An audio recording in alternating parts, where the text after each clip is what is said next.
Welcome to Living English.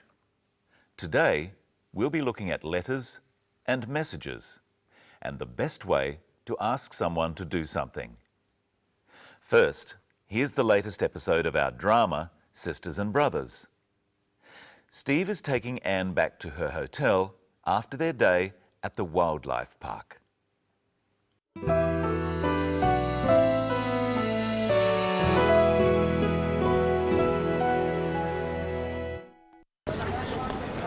Did you have a good day? Very much. Thank you for taking me. How about you? Of course. Not too boring? You must have been there 100 times. Not since I was a kid. It was great. Do you like Chinese food? I love Chinese food. I'm going to cook a Chinese meal for you and your family. Really? That'll be great. When? Friday? Fantastic. Oh, I'll see you then. Yes. Bye. Bye.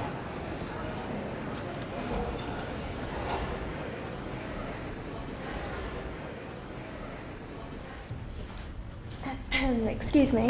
Sorry, Miss Lee, I didn't see you. Could I have my key, please? Certainly. Here you are. Oh, and there's a message for you.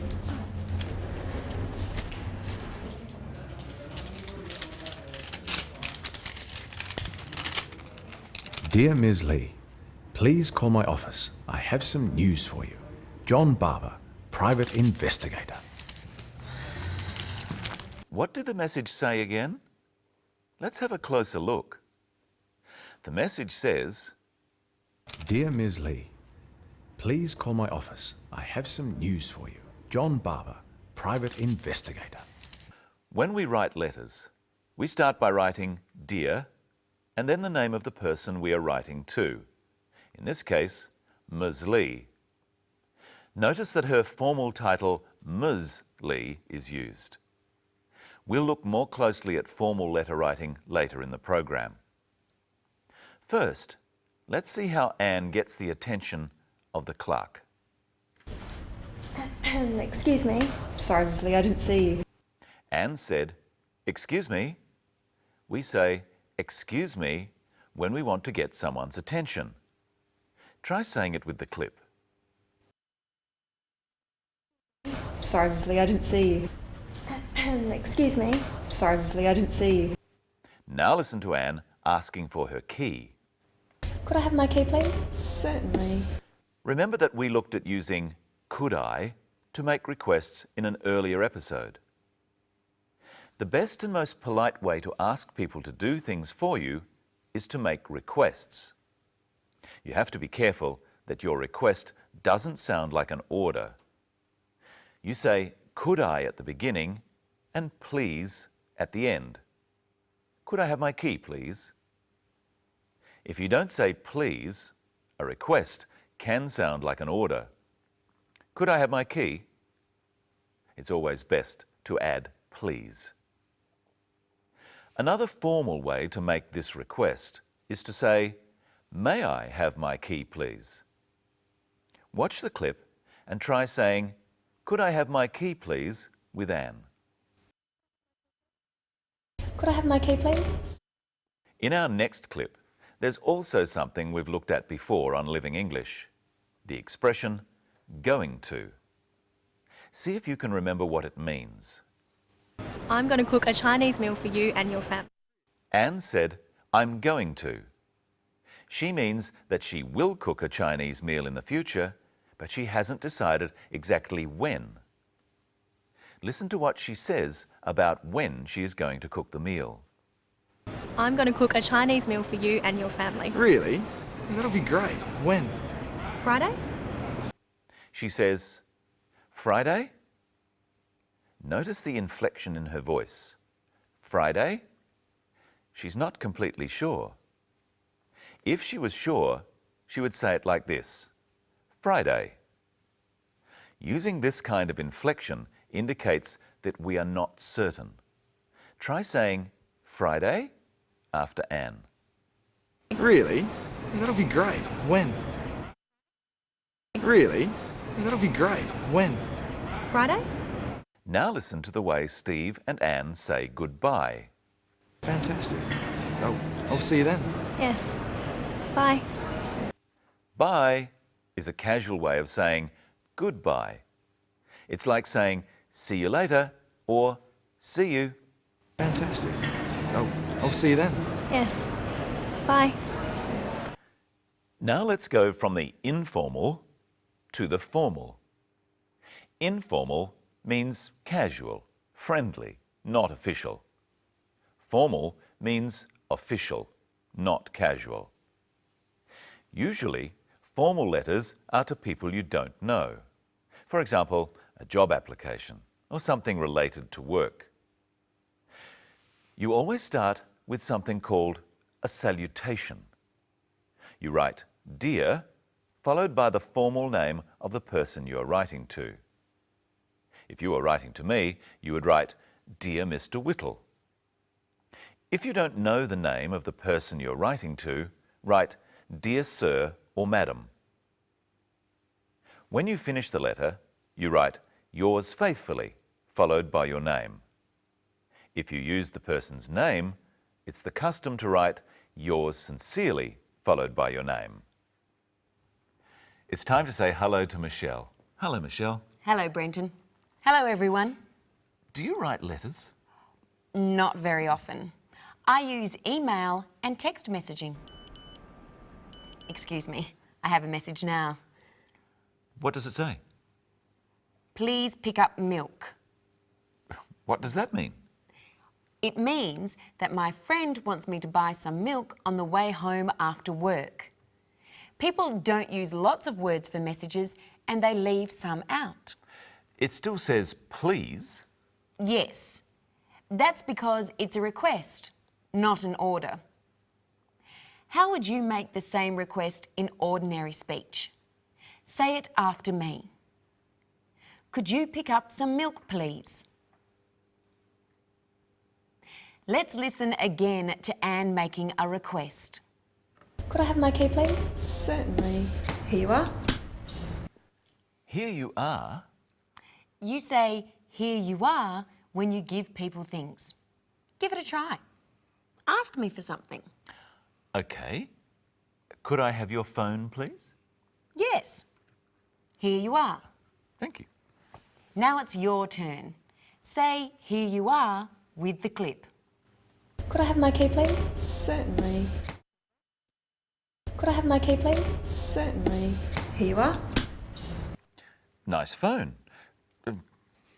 Could I have my phone back, please? Here you are. Another message. What does this one say? It says, sorry, forget milk. What does that mean? It means that I don't have to buy the milk. I should forget about it. It doesn't say please, it says sorry. Why? Well, he's apologising for making me think I had to stop and buy some milk later. He doesn't write please because he's not asking me to do anything. We sometimes say sorry to be polite, like in this clip. Excuse me. Sorry, Ms. Lee, I didn't see you. Try saying sorry, Ms. Lee, with the clip. Excuse me. Excuse me. Sorry, Ms. Lee, I didn't see you. There are a few phrases in English which can be used to say sorry or apologise. Let's practice them. Sorry. That's okay. When we bump into someone or have a small accident like this, we often just say sorry. Try it at home. Sorry. And in reply, I say, that's okay. Try it home. That's okay. Or I could say, that's all right. You try. That's all right. And here's a common Australian phrase. No worries. You try. No worries. Let's look at some other ways of saying sorry. You can say, I'm sorry, or you can say, pardon me. Try it at home. Pardon me. Another way of saying it is, I beg your pardon. This is more formal. Try it after me. I beg your pardon.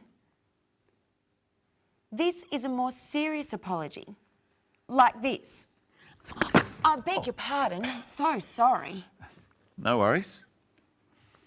We use the same phrases if we don't understand something or don't hear it and we want the person to repeat what they said. Excuse me, Yes. do you have the time? 8:30. I beg your pardon? It's 8:30. You can also use I'm sorry or sorry in the same way. Excuse me, Can I help you? do you have the time? 9:10. Sorry? It's 9:10. Thank you very much. But notice how the inflection changes from when we say sorry to apologise. We'll show you. Sorry. That's all right. Sorry? I said that's all right. There's no need to shout. Practice with me the different ways of saying sorry. Sorry. Sorry. I'm sorry. I'm sorry. Pardon me. Pardon me. I beg your pardon. I beg your pardon. Let's look at another clip now. You must have been there 100 times. Not since I was a kid. Anne says you must have, or you must have been there 100 times. What does she mean by that?